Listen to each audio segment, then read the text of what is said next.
జాతస్య హి ధ్రువో మృత్యు అంటే పుట్టినవాడు గిట్టక తప్పదు అని అర్థం. ఎప్పుడూ లేనిది మన సండే పాడ్కాస్ట్లో ఇది ఎందుకు చెప్తున్నానో తెలియాలంటే పూర్తిగా మనం ఈ కథలో ముందుకెళ్ళాలి. వెళ్దామా? మిస్ కాకుండా వెళ్దాం. ఎందుకంటే ఇది చాలా ఇంపార్టెంట్. పైసా ఉంటే కరెంట్ వస్తుంది, ఇల్లు వస్తుంది, కారు వస్తుంది, రెస్పెక్ట్ వస్తుంది, అమ్మాయే వస్తుంది, దేవుడే వస్తాడు. అదే లేకపోతే ఏం బతుకురా కుక్క బతుకు థు అని మన బతుకుల మీద మనమే ఉమ్మేసుకుంటాం కదా. ఈరోజు నేను చెప్పే రియల్ స్టోరీ వింటే ఇక నుంచి మన మీద మనం ఊసుకోవడం మానేస్తాం. మీ మీదొట్టు. మరిక మొదలెడదామా? అతని పేరు చెబితే ముంబై మొత్తం సలాం అంటుంది. అపర కుబేరుడు. అన్నీ ఉన్నాయి, కానీ ఆరోగ్యం పాడైంది. ఆసుపత్రి పాలయ్యాడు. ప్రపంచంలోకెల్లా టాప్ డాక్టర్స్ మొత్తం బెడ్ చుట్టూ నుంచున్నారు.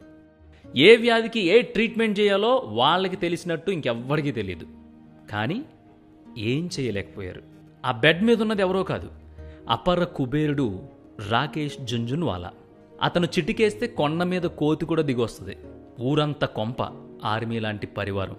ఇలా డబ్బుంటే అన్నీ వస్తాయి, కానీ డబ్బు వల్ల వచ్చే కొన్ని మనిషిని జీవోత్సవంలా మార్చి పడుకోబెట్టేస్తాయి.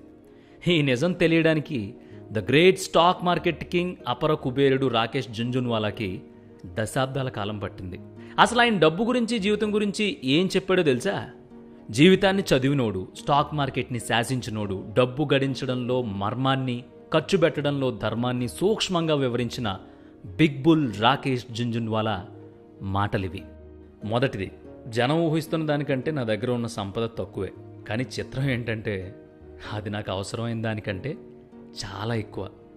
రెండవది, డబ్బు ఈ ప్రపంచంలో అన్నిటికంటే ముఖ్యమైంది. ఈ మాట వాస్తవమే.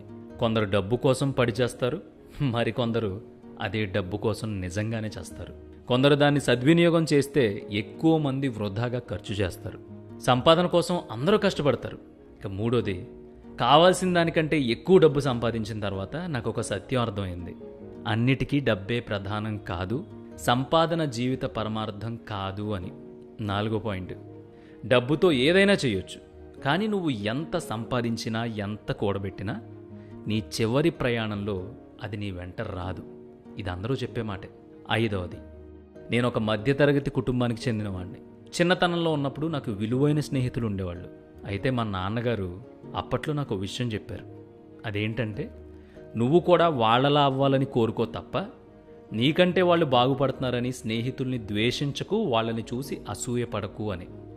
ఇక ఆరో పాయింట్, నాకు ఫోర్బ్స్ జాబితాలో స్థానం లభించిందని తెలిసినప్పుడు మా నాన్నగారు నాతో మళ్ళీ ఒక మాట అన్నారు. నాపై ఆ మాట మంత్రంలా పనిచేసింది. నువ్వు ఆ జాబితాలో ఉండడం తండ్రిగా నాకు సంతోషమే, కానీ నీకు సిగ్గనిపించడం లేదా? నీ దగ్గర కోట్లుండి ఏం ప్రయోజనం? దాన ధర్మాలపై ఖర్చు చెయ్యని నువ్వు నా దృష్టిలో అప్రయోజకుడివి, అంతే. అప్పటినుంచి నా రాబడిలో ప్రతి ఏటా 25% దాన ధర్మాలకు వెచ్చిస్తున్నాను. ఇప్పుడు నాకు అంతులేని తృప్తి ఉంది. ఇక ఏడో పాయింట్, డబ్బు నాకు ఏం చేసింది అని నేను ఒంటరిగా కూర్చుని ఆలోచించినప్పుడు చిన్న డొక్కు కారులో తిరిగే నన్ను బెంజ్ కారు ఎక్కించింది. చిన్న గదిలో జీవితం సాగించే నన్ను, నా కుటుంబాన్ని 5,000 చదరపడుగుల విశాలమైన భవంతిలో కూర్చోబెట్టింది. ఏదో ఒక సిగరెట్ తాగే నన్ను ఖరీదైన సిగార్స్ వెలిగించేలా చేసింది. డిప్లొమాట్ విస్కీ తాగే బదులు బ్లూ లేబుల్ విస్కీ గొంతులో పోస్తోంది. అంతకంటే డబ్బు కారణంగా నా జీవితంలో పెద్దగా మార్పులేం రాలేదు. ఎనిమిదో పాయింట్, సంపాదించాలి, కానీ ఆ డబ్బు మనలో మార్పు తేకుండా జాగ్రత్త పడాలి.